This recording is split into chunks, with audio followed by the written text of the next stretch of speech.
بسم اللہ الرحمن الرحیم۔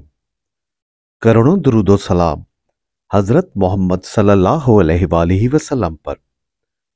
سیڈ رائٹس کے تمام معزز سامعین کو خوش آمدید۔ ہماری دعا ہے کہ آپ جہاں بھی رہیں اللہ تعالیٰ کی حفاظت میں رہیں۔ پیارے دوستو، جب حضرت آدم علیہ السلام خطہ ہندوستان میں آ کر آباد ہوئے تو بی بی حوا حاملہ ہوئیں اور انہوں نے ایک بیٹا اور ایک بیٹی کو جنم دیا۔ بیٹے کا نام قابیل اور بیٹی کا نام اکلیمہ رکھا گیا، جو نہایت خوبصورت تھی۔ پھر دوسری مرتبہ جب بی بی حوا حاملہ ہوئیں تو ایک بیٹا اور ایک بیٹی کو جنم دیا۔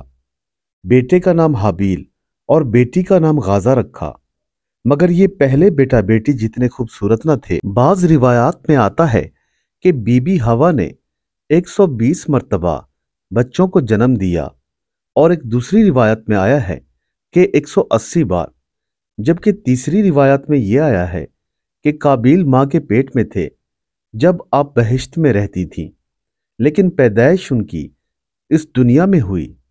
جب حابیل اور قابیل دونوں بڑے ہوئے تب حضرت جبرائیل علیہ السلام حضرت آدم علیہ السلام کے پاس تشریف لائے اور کہا کہ اللہ تعالیٰ نے آپ پر سلام بھیجا ہے اور کہا ہے کہ دونوں بہنوں کو دونوں بھائیوں کے ساتھ، یعنی قابیل کی بہن کو حابیل کے ساتھ اور حابیل کی بہن کو قابیل کے ساتھ بیاہ دو۔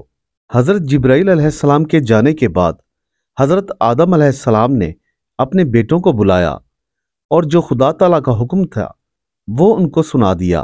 یہ بات سن کر قابیل نے کہا کہ میری بہن اکلیمہ صاحب جمال ہے اور میں حابیل کو اسے نہیں دوں گا۔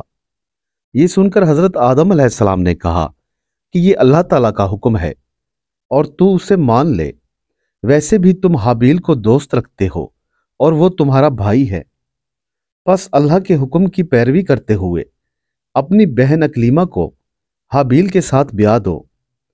دوستو، پھر حکم خدا سے حابیل کی بہن کی شادی قابیل سے اور قابیل کی بہن کی شادی حابیل سے کر دی گئی، لیکن قابیل یہ بات نہ بھول پایا۔ وہ مسلسل حسد میں مبتلا رہا اور بارہا حابیل سے کہتا رہا کہ اکلیمہ کو طلاق دے دے، میں اسے اپنی خدمت میں رکھوں گا۔ حابیل نے جب یہ سنا تو اس نے کہا کہ اے بھائی، اکلیمہ اب میری بیوی ہے اور میرے باپ نے اس کے ساتھ میری شادی کر دی ہے، میں ہرگز اپنے والد کی حکم عدولی نہ کروں گا۔ دوستو، حضرت آدم علیہ السلام نے جب اپنے بیٹوں کی یہ بحث و تکرار دیکھی تو اپنے بیٹوں کی طرف بڑھے تاکہ انصاف فرمائیں۔ آپ نے اپنے بیٹوں سے کہا کہ قربانی کرو اور اسے مینا پہاڑی پر رکھ دو۔ جس کی قربانی بارگاہ الہی میں قبول ہوگی تو اس کی بیوی اکلیمہ ہوگی۔ پس اپنے والد کا حکم پا کر دونوں بیٹوں نے کئی بکریاں ذبح کی اور کوہ مینا پر رکھ دی اور اللہ تعالیٰ سے دعا کی کہ اے خدا تعالیٰ، ہماری قربانی قبول فرما۔ دوستو، تب آتش بے دود یعنی سمریغ نے آ کر حابیل کی قربانی جلا دی اور قابیل کی قربانی قبول نہ ہوئی۔ پیارے دوستو، میں آپ کو بتاتا چلوں کہ سمریغ سے مراد ایک ایسا پرندہ ہے جو عرش سے آیا تھا اور اللہ کے حکم سے حابیل کی قربانی جلا کر واپس آسمانوں میں لوٹ گیا۔ اس کے بعد قابیل نے حابیل سے کہا کہ میں تجھے مار ڈالوں گا، اور وہ مسلسل اسی طاق میں رہا جیسا کہ قرآن پاک میں بھی آیا ہے۔ تب حابیل نے کہا کہ قربانی قبول کرنے والا اللہ ہے جو پرہیزگاروں کا ساتھ دینے والا ہے۔ اگر تو مجھے مارنے کے لیے مجھ پر ہاتھ چلائے گا تو میں ہرگز تجھ پر دست درازی نہ کروں گا، کیونکہ میں ڈرتا ہوں اللہ تعالیٰ سے جو صاحب جہاں ہے اور زمین و آسمان کا مالک ہے۔ دوستو، پس دونوں بھائی قربانی کر کے واپس اپنے والد کے پاس یعنی حضرت آدم علیہ السلام کے پاس لوٹے۔ حضرت آدم نے فرمایا، اے قابیل، تیری بہن اکلیمہ اب حابیل پر حلال ہوئی اور تجھ پر حرام۔ دوستو، یہ بات سن کر قابیل آگ بگولا ہو کر وہاں سے چلا گیا اور حابیل کو مار ڈالنے کی تدبیریں سوچتا رہا۔ اس زمانے میں کسی نے کسی کی خون ریزی نہیں کی تھی اور نہ ہی کسی نے کسی کو قتل کیا تھا۔ قابیل نے حابیل سے کہا کہ میں تجھے نہ چھوڑوں گا، پس میں تجھے مار ڈالوں گا، کیونکہ تجھ سے جو نسل پیدا ہوگی وہ میرے بچوں کو تانا دے گی کہ قربانی ہمارے باپ کی قبول ہوئی تھی اور تیری نہیں۔ پس اس پر حابیل نے جواب دیا کہ اے میرے بھائی، اس میں میرا کیا قصور ہے؟ خدا تعالیٰ کی ذات عادل ہے، اگر تو مجھے مارے گا تو میں تجھے ہرگز نہ ماروں گا، اور حق کے برادری کو ہمیشہ بجا لاتا رہوں گا، کیونکہ روز محشر اللہ تعالیٰ ہر گناہ کا حساب لے گا، اور اپنے بھائی کو قتل کرنا اس دنیا میں سب سے بڑا گناہ ہے۔ پس روز حشر میں اللہ تعالیٰ کے سامنے جواب دہ نہیں ہوں گا، بلکہ سرخرو ہوں گا، اور تو دوزخ میں جائے گا۔ پس حابیل کی یہ باتیں سن کر قابیل اس کا اور بھی جانی دشمن بن گیا۔ وہ دن رات غصے میں کھولتا رہتا اور اپنے بھائی کو راستے سے ہٹانے کا طریقہ کھوجتا رہا۔ ایک دن جب حضرت آدم علیہ السلام حج پر گئے تو قابیل نے حابیل کے بکری خانے کے پاس جا کر حابیل کو دیکھا۔ یہ دن منگل کا تھا اور دوپہر کا وقت تھا۔ دوستو، قابیل اس سوچ میں تھا کہ اپنے بھائی کو کیسے ماروں۔ ابھی وہ یہ بات سوچ ہی رہا تھا کہ اس نے دیکھا کہ شیطان، جو کہ ایک انسان کا روپ دھار کر اس کے سامنے آیا، اس کے ہاتھ میں ایک سانپ تھا اور دوسرے ہاتھ میں ایک پتھر۔ شیطان نے سانپ کو زمین پر رکھا اور پتھر سے اس کے سر کو کچلنا شروع کر دیا۔ سانپ مر گیا اور شیطان وہاں سے غائب ہو گیا۔ دوستو، تبھی قابیل نے ابلیس لائن سے تعلیم پا کر ایک پتھر اٹھا کر حابیل کے سر پر مارا، جس سے وہ فوراً ہی ہلاک ہو گیا۔ اب وہ یہ سوچ ہی رہا تھا کہ کیا کرے اور اس قتل کو کیسے چھپائے۔ پس اس نے حابیل کی لاش کو اٹھا کر اپنے کندھے پر لاد دیا اور اسے لے کے جنگل و بیاباں میں پھرنے لگا۔ زمین پر جہاں جہاں قابیل کا خون گرتا جا رہا تھا، وہ جگہ شور اور بنجر ہوتی جا رہی تھی۔ پس اللہ تعالیٰ کو منظور نہ تھا کہ اپنے دوست کی فضیحت کرے، تبھی اس نے ایک کوے کو بھیجا، جیسا کہ قرآن پاک میں ارشاد باری تعالیٰ ہے۔ پھر بھیجا اللہ تعالیٰ نے ایک کوے کو کریدتا ہوا زمین کو، اس کو دکھاوے کہ کس طرح چھپاتا ہے میت اپنے بھائی کی۔ دوستو، اس آیت کا خلاصہ یہ ہے کہ دو کوے اللہ نے بھیجے اور دونوں آپس میں اس طرح لڑے کہ ایک کوے نے دوسرے کو مار ڈالا اور اپنی چونچ سے زمین کو کھودا اور قبر کی مثل ایک گڑھا بنا کر دوسرے کوے کو اس میں گاڑ کر چلا گیا۔ اور ایک جگہ قرآن پاک میں یہ بھی اللہ تعالیٰ نے فرمایا ہے، سورہ مائدہ میں، قابیل بولا اے خرابی، مجھ سے اتنا نہ ہو سکا کہ ہو جاؤں مثل کوے کے اور چھپاؤں اپنے عیب۔ دوستو، سورہ مائدہ کی تفسیر میں لکھا ہے کہ اس سے پہلے کوئی انسان نہیں مرا تھا کہ جس سے معلوم ہوتا کہ مردے کے بدن کو کیا کرنا چاہیے۔ جب اس نے ایک کوے کی خیرخواہی اپنے بھائی کے لیے دیکھی تو بہت ہی پشیمان ہوا۔ اس نے کوے کو دیکھ کر قبر کھودی اور حابیل کو دفن کر دیا۔ جب اس نے جانے کا ارادہ کیا تو بارگاہ الہی سے آواز آئی کہ اے زمین، قابیل کو دبوچ لے۔ اللہ اکبر! تب حکم الہی سے زمین نے اس کو زانوں تک دبوچ لیا۔ قابیل نے منہ آسمان کی طرف کیا اور کہا، اے خدایا، ابلیس بھی تیری درگاہ میں مردود ہے، اس کو بھی زمین دبوچ لیتی۔